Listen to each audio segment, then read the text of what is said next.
Welcome Sagittarius to your in-depth weekly forecast for week commencing the 15th of April for the Ascendant, the Sun or the Moon. On the screen now I'm showing the event chart right at the start of the week. There's still a lot of energy packed into the 5th house following on from last week's total eclipse in this area. The 5th house is where we can dazzle, be very charismatic. But Mercury is in a retrograde, it's true. And last week, despite that very powerful event, did the combination between Mars and Saturn somewhat mute your enthusiasm. It wouldn't be a surprise because they are in your 4th house of feelings.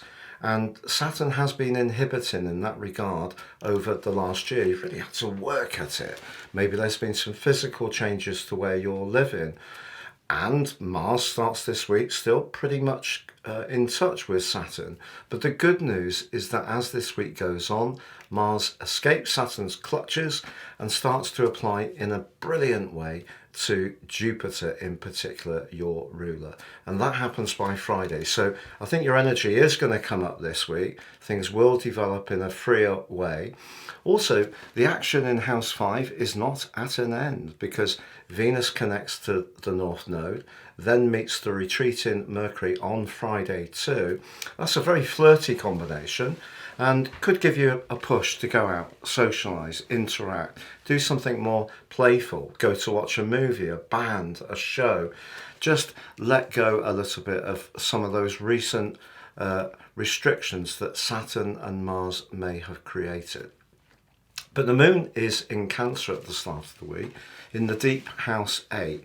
The moon loves being in Cancer, but House 8 can be a position where the moon is a little bit affected by anxiety, if I'm honest. And later on Monday, it squares up to the Sun, providing a backdrop through the quarter moon through to the end of the week. So 5th, 8th house energy. The 5th house is very joyful. The 8th house can be much more psychological.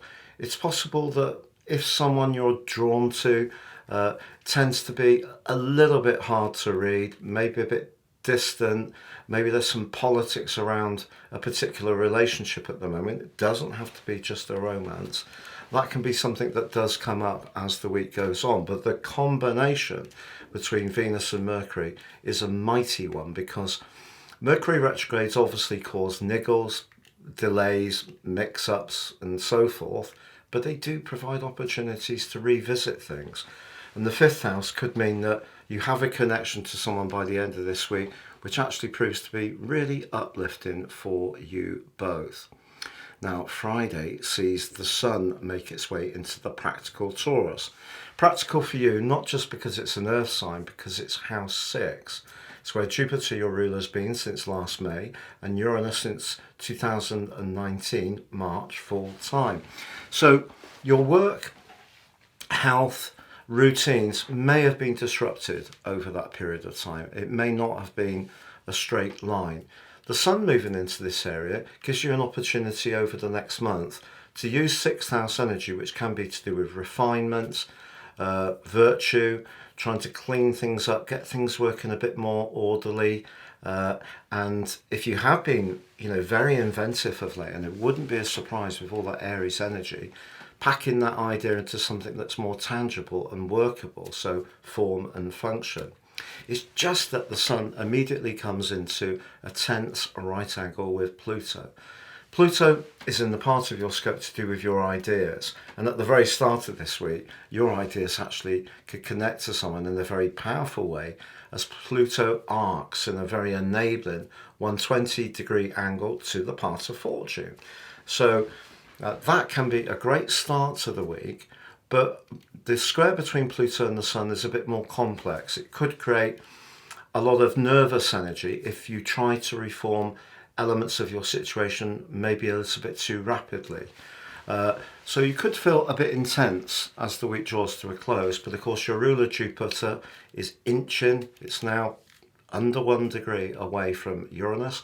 They're coming into that direct conjunction on the 21st, but critically we have Mars ending this week, forging that very energized link to Jupiter. So whereas last week may have seen your physical vitality and feeling a bit flat emotionally, by the end of this week you're going to have a lot more